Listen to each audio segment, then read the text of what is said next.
Hello friends, आप सभी का एक बार फिर से मेरे इस चैनल पर स्वागत है। आज हम डिस्कस करेंगे क्लास 8 का chapter 8 jalebis. It happened many years ago. यह बहुत सालों पहले की बात है। I was in the fifth standard at the government school Campbellpur, now called Attock. मैं जब फिफ्थ स्टैंडर्ड में था गवर्नमेंट स्कूल कम्बेलपुर में, और उस समय उस जगह को कम्बेलपुर कहा जाता था, लेकिन अभी उसको अटक कहा जाता है। One day I went to school with 4 rupees in my pocket to pay the school fees and the fund. एक दिन मैं अपनी स्कूल के लिए जब गया तो मैं अपनी पॉकेट में 4 रुपीज़ लेकर के गया। उन 4 रुपये से मेरे को स्कूल की फीस और अन्य जो फंड होते थे वह पे करने थे। When I got there I found that the teacher who collected the fees, master Ghulam Mohammad, was on leave and so the fees would be collected the next day. और जब मैं स्कूल गया तो मैंने फाउंड नहीं होता है पाना, तो मैंने पाया कि जो हमारे जो टीचर है जो फ़ी को कलेक्ट करते हैं, मास्टर गुलाम मोहम्मद, वो आज लीव पर थे यानी छुट्टी पर थे, और वो जो फीस है वो नेक्स्ट डे यानी अगले दिन वो कलेक्ट करेंगे, और फंड के जो पैसे हैं वह भी नेक्स्ट डे ही लिए जाएंगे। All through the day the coins simply set in my pocket. और उस दिन जो कॉइन्स थे वह पूरे दिन मेरे पॉकेट में सिंपली आराम से बैठे रहे। But once school got over and I was outside they began to speak. और लेकिन जैसे ही स्कूल ओवर हुआ यानी स्कूल ख़त्म हुआ और मैं स्कूल से बाहर निकला तो उन कॉइन्स ने मेरे साथ बात करना शुरू कर दिया। All right coins don't talk, they jingle और गो खनक खनक। और जो राइटर है वो कहते हैं कि all right coins don't talk, यानी कॉइन्स जो है हमसे बात नहीं करते हैं, वो सिर्फ जिंगल करते हैं और खनक खनक करते हैं। But I am telling you that they actually spoke. One coin said, what are you thinking about those fresh hot jalebis coming out of the kadhai in the shop over there? They are not coming out for nothing. लेकिन मैं कह रहा हूँ कि उस दिन उन coin ने एक्चुअली में मेरे से बात की थी। वन कॉइन सेड यानी एक कॉइन ने मुझसे कहा, what are you thinking about, यानी तुम क्या सोच रहे हो, those fresh hot jalebis coming out of the kadhai in the shop over here. यानी वहाँ सामने शॉप पर देखो कि गरम गरम जलेबीज जो है वो कढ़ाई के अंदर से निकाली जा रही है। They are not coming out for nothing. और ये जलेबी जो निकल रही है वो ऐसे ही नहीं निकल रही है। Jalebis are meant to be eaten and only those with money. और जो जलेबीज होती है वो सिर्फ खाने के लिए ही होती है। In their pocket can eat them and money is not for nothing. यानी जलेबी जो होती है वो खाने के लिए ही होती है, और जिसकी जेब में पैसे होते हैं वही उस जलेबी को खा सकता है, और जिसके पास पैसे नहीं होते वो कुछ भी नहीं खा सकता। Money is meant to be spend and only they spend it who like jalebis. और मनी जो होती है वो खाने के लिए होती है और खर्च करने के लिए होती है, और वही पैसे खर्च करते हैं जिनको कि जलेबी पसंद होती है। यहाँ पर इसमें राइटर और जो 4 रुपीज़ है उसकी पॉकेट में रखे हुए हैं उनके बीच में ये सारी कन्वर्सेशन चलती रहती है। Look here you are 4 rupees, I said to them I am a good boy, don't misguide me or it would not be good for you. अब जो राइटर है वापस उन कॉइन से कहता है कि लुक हियर, इधर देखो 4 रुपीज़, मैं एक बहुत ही अच्छा लड़का हूँ और तुम मुझे मिसगाइड मत करो, यानी मुझे मेरे रास्ते से मत भटकाओ, ये तुम्हारे लिए अच्छा नहीं होगा। I get so much at home that I consider even looking at something in the बाजार ए सीन। मुझे यहाँ पर जो इतनी सारी चीज़ें दिखाई दे रही है इससे ज़्यादा चीज़ें मेरे घर पर रखी हुई है, और अगर बाजार में से मैं कुछ भी चीज़ देखता हूँ तो यह मेरे लिए पाप होगा, सीन नहीं होगा, यानी सीन का मतलब होता है पाप होगा। बी साइड यानी इसके अलावा you are my fees and fund money, और तुम मेरी फीस की और मेरी फंड की मनी हो। If I spend you today, अगर मैंने तुम्हें आज ख़त्म कर दिया, then how shall I show my face to master Ghulam Mohammad in school tomorrow and after that to Allah Miyan at क़यामत। और मैं अगर वापस स्कूल गया नेक्स्ट डे तो मैं अपना फेस जो है मास्टर गुलाम मोहम्मद को कैसे दिखाऊंगा, और उसके बाद मैं अल्लाह मियाँ क़यामत को भी अपना मुंह कैसे दिखाऊंगा। You probably don't know it, but when Master Ghulam Muhammad gets angry and makes you stand on the bench, he simply forget to let you sit till the last bell rings. अब वापस वह कहता है कि तुम लोगों को पता नहीं है, हमारे जो मास्टर है गुलाम मोहम्मद, अगर वह किसी से गुस्सा हो जाते हैं तो वो उसको बेंच पर खड़ा कर देते हैं, और उसको खड़ा करके वो बिल्कुल ही फॉरगेट कर देते हैं, यानी भूल ही जाते हैं, यानी पूरी तरीके से वो भूल ही जाते हैं किसी बच्चे को बेंच पर खड़ा करने के बाद। और वो बच्चा तभी उतर सकता है उस बेंच से नीचे जब तक कि लास्ट बेल रिंग नहीं हो जाए, यानी कि जब छुट्टी नहीं हो जाए। So it is best you stop chewing at my years like this and let me go home straight. तो यहाँ तुम्हारे लिए अच्छा होगा कि तुम जो है मेरे को चूविंग करना, यानी चूविंग का मतलब होता है चबाना, तो तुम मेरे कानों में ये चूविंग करना यानी चू चू की आवाज़ करना बंद कर दो और मुझे अपने घर जाने दो सीधे, स्ट्रेट यानी सीधे। Those coin dislike what I had said so much that all of them began to speak at them same time। और जैसे ही उसने ये बात बोली राइटर ने, तो वो सारे कॉइन जो थे उससे गुस्सा हो गए, उनको ये बात पसंद नहीं आया, तो उन सारे कॉइन्स ने एक साथ बोलना शुरू कर दिया।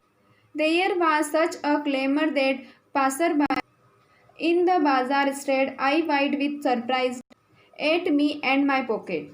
क्लेमर का मतलब होता है लाउड नॉइज, यानी जो राइटर था उसकी पॉकेट में से इतनी तेज आवाज आ रही थी कि जो उसके पासर पाए थे यानी उसके पास से जो गुजर रहे थे वो उसको स्टेयर करके यानी घूर घूर के उसकी पॉकेट की तरफ देखने लग गए, और उसकी पॉकेट की तरफ देख करके वो सब लोग सरप्राइज हो गए थे। The coin of those days यानी उस दिनों के जो कॉइन होते थे, they raised things made so much more noise to finally in a panic I grabbed all four of them and held them tight in my fist and then they were silent. यानी उस समय के जो coins होते थे वो काफ़ी ज़्यादा आवाज़ करते थे, क्योंकि वो साइज़ में भी बहुत बड़े बड़े होते थे। उस समय के जो कॉइन्स होते थे वो काफ़ी ज़्यादा आवाज़ भी करते थे।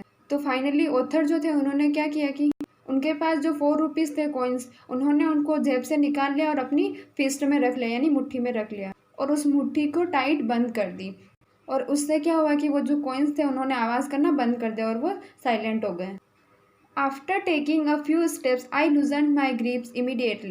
यानी कुछ देर आगे बढ़ने के बाद उन्होंने क्या किया कि उन ग्रिप सिक्कों को जो कस करके पकड़ रखा था उनको थोड़ा लूज कर दिया, इमीडिएटली यानी तत्काली। The oldest coin said here we are trying to tell you something for your own good and you try to strangle us instead.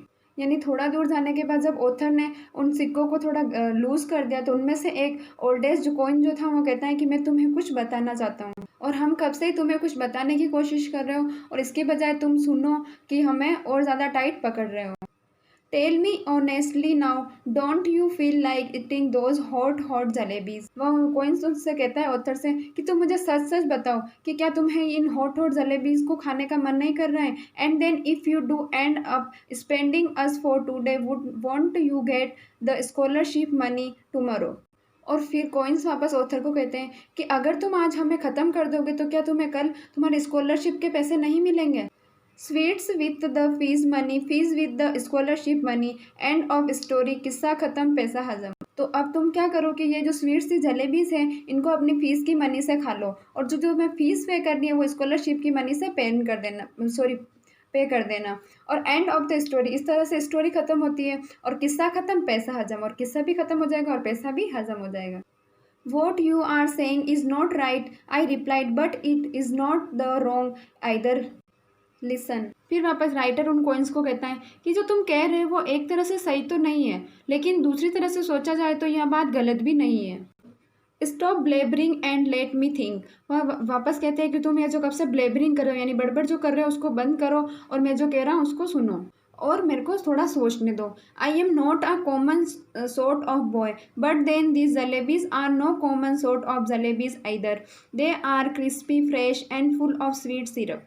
वो कहता है कि मैं जो हूँ कोई एक कॉमन सा बच्चा नहीं हूँ, और ये जो जलेबी जो दिख रही है मेरे को ये भी कोई कॉमन नहीं है, ये भी बहुत क्रिस्पी सी फ्रेश सी, यानी कि क्रिस्पी है यानी कि थोड़ी कुरकुरी भी है, फ्रेश है यानी ताज़ा है, और साथ ही ये स्वीट सिरप है यानी इसमें जो सिरप भी भरा हुआ है मीठा मीठा।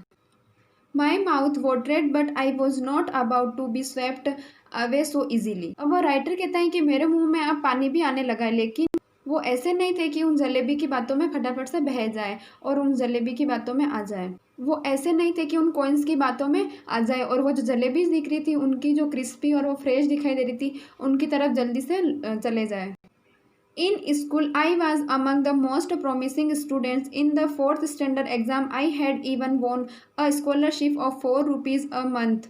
फिर वो कहते हैं कि मैं जो हूँ अपने स्कूल में बहुत ही अच्छा बच्चा हूँ, और टीचर मेरे पे काफ़ी ज़्यादा विश्वास भी करते हैं, और मैं प्रॉमिसिंग स्टूडेंट, और मेरे को 4th क्लास में एग्ज़ाम में मेरे को स्कॉलरशिप भी मिली थी 4 रुपीज़। बिसाइड्स यानी इसके अलावा I came from a particularly well-to-do family, so I enjoyed considerable prestige। और मैं एक अच्छी फैमिली से भी आता हूँ, इसलिए मेरी इस समाज में प्रतिष्ठा भी है। प्रेस्टीज का मतलब होता है प्रतिष्ठा। I would never once been beaten so far, और अभी तक आज तक मेरी कभी भी पिटाई भी नहीं हुई है। On the contrary, master ji had got me to beat the other boys. और मास्टर जी मेरे को कहते हैं कि मैं उन दूसरे बच्चों की पिटाई करूँ जो कि शैतानी करते हैं। For a child of such status standing there in the middle of the bazaar eating jalebis. फिर वो कहता है कि जो इतना अच्छा बच्चा जिसका इतना ज़्यादा स्टेटस है वो अगर बाजार के बीच में खड़ा होकर के जलेबी खाए तो वो कैसा रहेगा। No it was not right I decided. वो कहता है कि यह सही नहीं रहेगा, यह मैंने डिसाइड कर लिया है। I clenched the rupayas in my fist and came home. तो उसने डिसाइड किया कि यह अच्छा नहीं रहेगा, तो उसने क्या किया कि जो अपने पास जो रुपीज़ थे यानी उसके पास पैसे थे उनको अपनी फिस्ट में वापस दबाया और अपने घर आ गया। The coins were so keen on being spent that day, they kept up their attempts the persuasion till their voice began to choke. पर वो जो कॉइन्स जो थे वो इतने ज़्यादा कीन थे ख़त्म होने के लिए, स्पेंड होने के लिए, कि उन्होंने क्या किया कि और उन्होंने बोलना कंटिन्यू चालू रखा और उन्हें परसुएशन करते गए, यानी इतना मनाते गए राइटर को कि जब तक कि उनकी जो वॉइस थी वो चोक नहीं हो गई, यानी कि उनकी आवाज़ निकलना बंद नहीं हो गई। When I reached home and sat on the bed, they began to speak. I went inside to have lunch, they began to shriek. और जब जो राइटर थे वो अपने घर पहुंचे और घर जाकर पे जैसे ही वो अपने बेड पर बैठे तो उन सिक्कों ने वापस बोलना शुरू कर दिया। राइटर ने उनकी बातों पर ध्यान ना देते हुए क्या किया कि वो जाकर के लंच करने बैठ गए। तो उन सिक्कों ने क्या किया, दे बिगेन टू श्रीक, यानी उन्होंने श्रीक करने लगे, यानी शाउट करने लगे, जोर जोर से चिल्लाने लगे। Thoroughly fed up, I rushed out of the house barefoot and ran towards the bazaar. जो राइटर जो था उन पैसों की बातों से इतना ज़्यादा परेशान हो गया कि वो अपने घर से भाग गया बाहर बाजार की तरफ बिना चप्पल के ही। बेयरफुट का मतलब होता है बिना जूतों के ही। Terrified I was, but quickly I told the halwai to wait a whole rupees worth of jalebis. जो राइटर थे वो बहुत ज़्यादा टेरिफाइड हो गए, यानी डर गए, लेकिन क्विकली उन्होंने उस हलवाई से कहा कि मैं तुम्हें ये 4 रुपये दे रहा हूँ, इन सारे रुपए की तुम मेरे को जलेबी दे दो। His astonished look seemed to be asking where I had the handcart in which I would carry all those jalebis. एस्टोनिस्ट का मतलब होता है हैरान होना, यानी वो जो जलेबी बनाने वाला था वो जो शॉप वाला वो थोड़ा हैरान हो जाता है ऑथर को देख करके कि इसके पास कोई हैंड कार्ड भी नहीं है और वो इतनी सारी जलेबी लेकर के किस में जाएगा। Those were in expensive time, यानी इन एक्सपेंसिव का मतलब होता है कि उस समय महंगाई कम थी, इतनी ज़्यादा महंगाई नहीं थी, यानी उस समय ऐसा टाइम था कि महंगाई कम थी। 1 rupees faced more than 20 rupees दस नाउ डेज। उस समय में 1 रुपये की जो जलेबी होती थी वो इतनी सारी आ जाती थी जो कि अभी के टाइम में 20 रुपये की आती है। द हलवाई open up a wool newspaper and heaped a pile of jalebis on it. हलवाई ने क्या किया कि एक पूरा बड़ा सा न्यूज़पेपर लिया और उसको ओपन किया और उसमें 1 रुपये की जो इतनी सारी जलेबी आ रही थी उनका एक पाइल सा बन रहा था, उनको रख करके और उस न्यूज़पेपर को में बंद करके जलेबीज को दे दी। अब स्टार्ट होता है हमारा इसका सेकंड पार्ट हम नेक्स्ट वीडियो में देखेंगे। Thank you for watching this video. अगर आपको ये वीडियो पसंद आई है, यहाँ तक ये स्टोरी समझ में आई है, तो प्लीज़ चैनल को लाइक शेयर एंड सब्सक्राइब ज़रूर करें।